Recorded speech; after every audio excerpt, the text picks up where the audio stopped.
Well, hey now, welcome to Fitz's Electric Bar. I have been spending a lot of time in the VC community over the last few days. If you saw Mazzy's video recently, he came up from Seattle, and a group of us, most of whom I did not know, all coalesced around Mazzy's visit, the erstwhile VC community. I think some of the other guys don't have channels just yet, but they're followers of Mazzy's, and they're certainly audiophiles in the sense of loving music. And we had a lot of fun. We hit many record stores: Red Cat, Audiopile, High Life, and Neptune. And we kind of ended up at Neptune, and Rob, the owner, had just celebrated his 70th birthday, which I think was the reason for Mazzy's visit here to Vancouver. And he invited us down to the basement. I thought of the Ramones song, "Hey Daddy-O, I don't want to go down to the basement." But this was a basement you would want to go down to. And I'll put a little clip in here of Rob's basement and also what we were doing there. So in part, it was hanging out with the VC community, and Rob hosted us. Nice glasses of wine, and with the GIMP in the background, that strange bondage monster. You'll see from the video if you haven't already seen it from Mazzy's.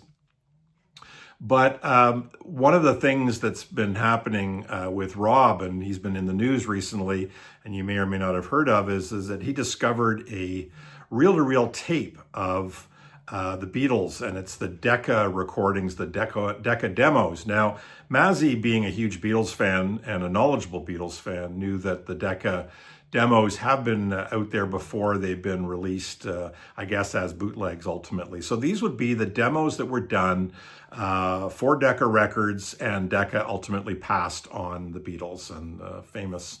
It'd be a tough one to live down if you're the Decca A&R guy. So anyways, Rob had this reel-to-reel tape, and it had been in the news that it had been found. And one of the questions that still is out there, and he's got to get some people in to do some forensic on this, is, are these tapes actually the original master demos? Or are they I guess a copy? They often do copies of masters. And there were some things about that tape that were very interesting in terms of leaders between songs. There were some actual, Rob said, physical edits. In other words, in the old days when you'd splice the tape, it contains some tape spliced components, which you would not think that a copy of a master would include. But jury's still out, but it was still very exciting. We're in the basement, and here's a little clip of Rob putting some of that music on. He had it burned to a CD, so we were listening to the CD version. But beside us was this revered tape and pictures. We all got our pictures holding the tape. This seems to be okay now. A lot of great voices then. This is thousands of hours of playing live, right? Yeah. Thousands of hours. You know, you really see why Ringo's so much better than Pete Best. Yeah.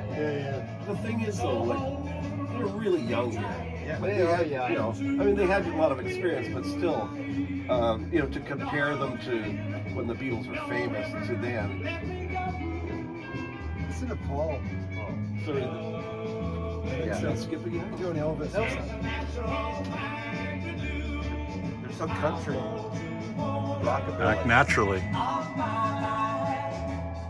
Live, right? The whole damn thing's live. Yeah. And they weren't allowed to use their own amps. They got to the studio. And they're so used to, you know, their own equipment, so it kind of threw them off apparently too. That was a lot of fun. And then Rob very kindly took some of us over to Seasons Restaurant in Queen Elizabeth Park here in Vancouver, a beautiful restaurant right in the middle of the park and a beautiful view of the city. And we sat and enjoyed some wine and had a really nice dinner. And we spent a lot of time together. And amazingly, we didn't come to blows. But certainly it was about 7 or 8 hours of hanging out together. Really nice to have Mazzy here. I was able to host him here in my place. I also did something, 10 questions plus 5, which is an installment that I'll be putting out after I've interviewed a whole bunch of different channels to get basically a template of 10 of the same questions to hear how each of the channel proprietors answer those questions, and then 5 that I customized for each channel. And so Mazzy very kindly did one of those little sessions with me. So that'll be coming out probably in May sometime. Got to gather some more up before I start releasing them. The second thing was a couple days later, and he went back to Seattle to be able to participate in Record Store Day, and his video is already up. I'm going to show you what I got on Record Store Day. As has been the case over the last couple of years, I got too much, really. In the end, I get caught up in the excitement, and I've got a little bit of buyer's remorse, I think, just in terms of the quantity, and wonder whether some of the stuff I'm going to listen to a lot. But there is some stuff on here that I'm very happy about, and I haven't really done a deep listen, so I can't really comment on the music, but I'll show you what I got. Everybody's showing their stuff.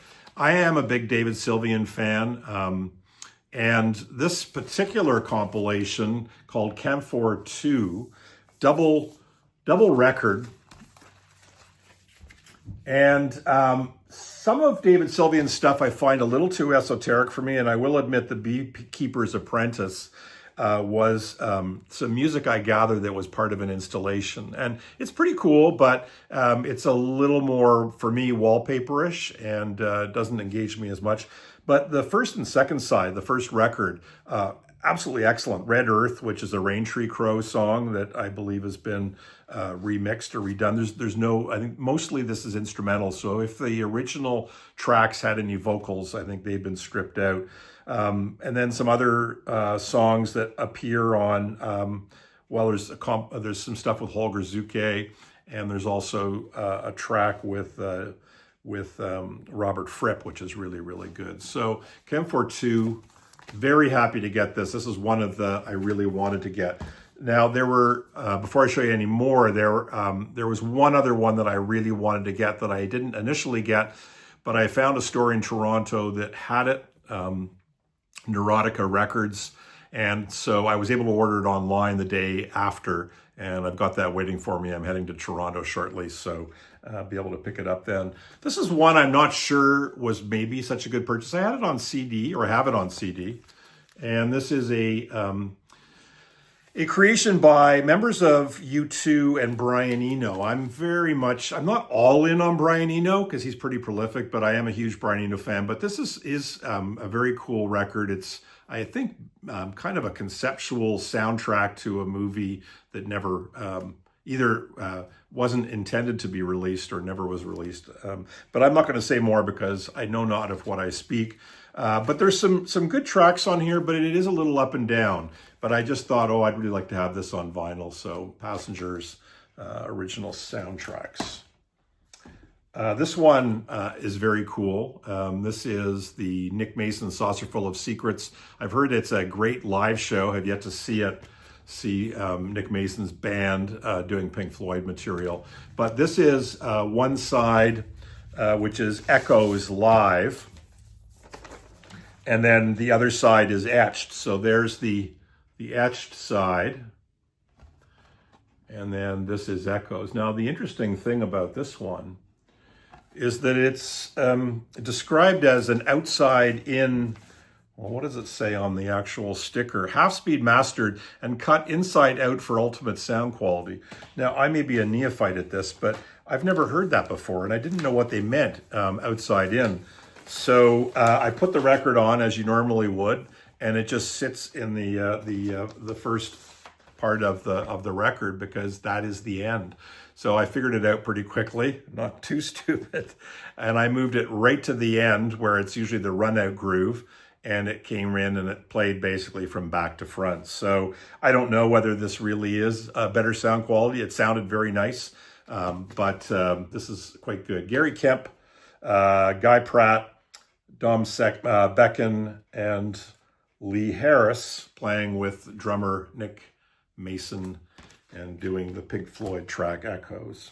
I think many people got this. Some pretty easy listening late night jazz from Jazz Dispensary. They do a very nice job. People have shown this already, but this is always nice. Have dinner with the family and put that on. Nobody complains. This is a little bit maybe of a bit remorseful purchase. Shane MacGowan and Sinead O'Connor.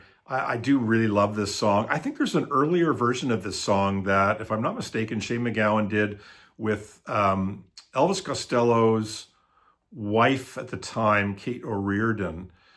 She was, I believe, the bass player in the Pogues at one point in time. Anyways, I can't seem to find that track, and I'm not sure if I'm just imagining this, but this version of Haunted, I love Sinead O'Connor, Shane MacGowan's awesome, but I don't love this version the same way as I love the one that I remembered that may or may not actually exist.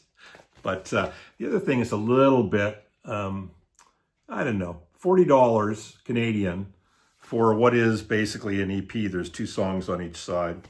So, a little remorseful there. I'm a big Elvis Costello fan, very close to all in on his stuff. King of America might be my favorite Costello album. And so this is the Kings of America. It's the 17 tracks that were or are on the King of America box set that came out on CD recently. So kind of nice to have this on vinyl.